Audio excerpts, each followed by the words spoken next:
Alright, hey guys, welcome to the Adrian Finance YouTube channel.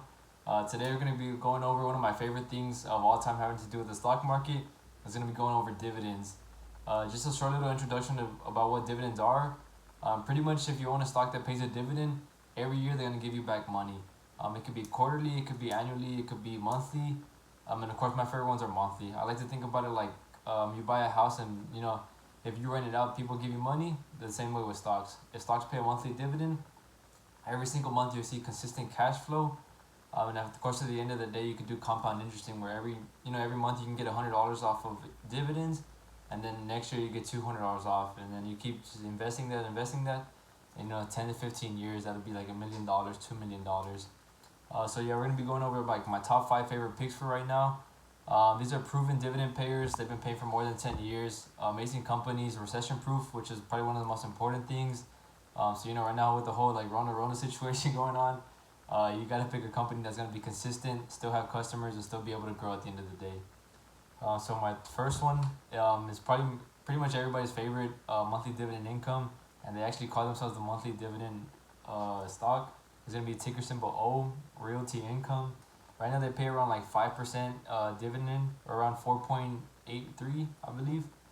So they do pay a monthly dividend. They are a REIT, so they're by law required to pay back their dividends. I believe it's 90%. So whatever money the company makes, 90% of that goes to their shareholders in the form of dividends. So in the past couple years, they've paid around $6.8 billion to their dividends. And I believe it's 51 years, like a track record for their dividend. So for the past 51 years, Royalty Income has been paying every single shareholder their dividend every single month, no matter what. Through the 2008 recession, the dot-com crash and everything like that, they've been consistently paying their thing. And they are a REIT, so that means real estate investment trust, which is really good at the end of the day. It's not like Carnival Cruise Lines, or it's not like a Best Buy or JCPenney's where their business structure might get messed up with like a Rona situation or anything like that. They pretty much held like tenants that are really good in my opinion. So for example, they have Walgreens, Dollar General, Home Depot, and Kroger. So obviously those companies aren't gonna go away anytime soon, and they aren't heavily invested into like certain companies. So if like 60% of their company was like LA Fitness, and LA Fitness goes down, obviously Realty Income's going down. But they're really good when it comes to diversifying their portfolio. The second one, pretty much everybody's like high dividend stock that they like. Ticker symbol T, AT&T. Everybody knows it's the telecommunications company. They pay a really good dividends, around 6.83, I believe, as well, or maybe around like 7% now. So they have a 15% payout ratio, which is really good. They do pay quarterly, so it's not as good as having consistent monthly cash flow like Realty Income. And in my opinion, AT&T is a little bit recession proof compared to other companies. So right now with the whole Rona situation, I know AT&T is still getting their customers to pay their bill and things like that, and actually increasing their customers every month or every day with more and more customers coming in. And they do offer home services as well too. So I believe it's cable, internet, and telecommunications as well too. They're pretty much all over the world as well too. So they're really great company. With a 6 to 7% dividend, it's a little bit higher than my liking. But with their management levels, and hopefully they bring down their debt and stuff like that, so they'll be able to continuously grow their dividend every year. Hopefully get to like at least 10% one day. Third one on the list is Pepsi, probably one of my favorites as well too. They pay a 3.1% dividend yield and a 25.38% payout ratio. So they've been consistently paying dividends since 2000, which is really good. So around 20 years of consistent payments. They do pay quarterly, but again, really great business model. Pepsi owns Gatorade, probably a trillion other things, but they just aren't coming to my head right now. But the main one is like Gatorade, Pepsi, I believe Starbucks, if I'm not mistaken either, and things like that. So they're a really good company. With the whole recession right now going on, they're going to be able to continuously pay their dividend just because people are still going to buy drinks. They're not $1,000 car, or they're not like super expensive things. A Gatorade or a Pepsi's like a couple of dollars, like maybe $2 or $3. They're still going to get clients. They're still going to grow and grow. Especially like Coca-Cola as well too. Their business models are going to be really great with the whole recession, just because people are still going to go to McDonald's. People are still going to go to the local convenience store and still buy drinks and stuff like that. So Pepsi is one of my favorites. I wish the dividend was a little bit more higher. 3% is good, but I like around 4 to 5% to be able to like add it to my dividend portfolio. But they're really consistent, really great business model. So let's go ahead and go into the next one.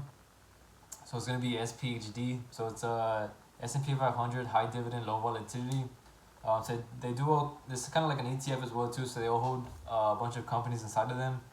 For example, it's Iron Mountain, Williams Company, Philip Morris, and AT&T, which are one of their main holdings. They do pay a monthly dividend, so it's really good to have consistent cash flow every month. And if I'm not mistaken, they pay on the 15th of every month. So I used to own them, but I had ended up selling them a while back.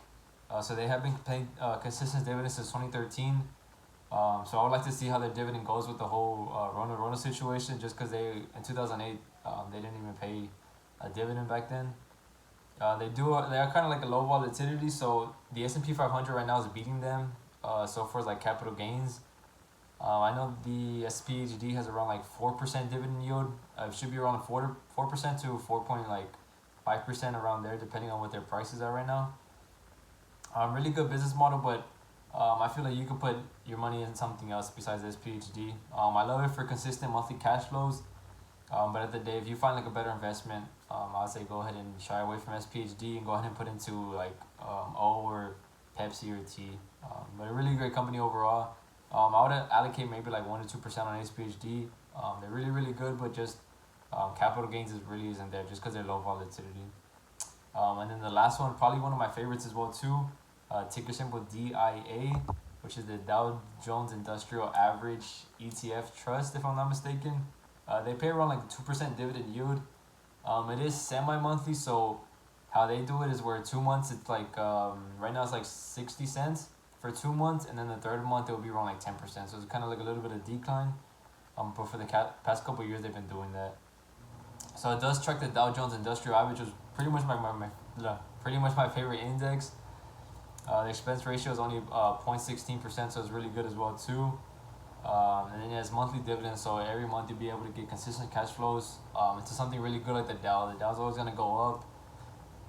And you're really like into like big ass companies like JP Morgan. You're gonna be JP Morgan, I believe AT&T, Verizon, just the ginormous companies like Apple, Microsoft, where they're not gonna go anywhere anytime soon, and you're having a really good exposure to the Dow and things like that. So those are my top 5 dividend stocks. I prefer O and Pepsi over the other two, but Dow Jones Industrial Average is probably third. SPHD is fourth, and SPHD is fifth. Dow Jones Industrial Average, and then Pepsi, Royalty Income, and T. Thank you guys for watching. I'm probably gonna do another episode with the my top 5 favorite picks for this month. Thank you for watching. Hope you have a good day, and stay safe, guys.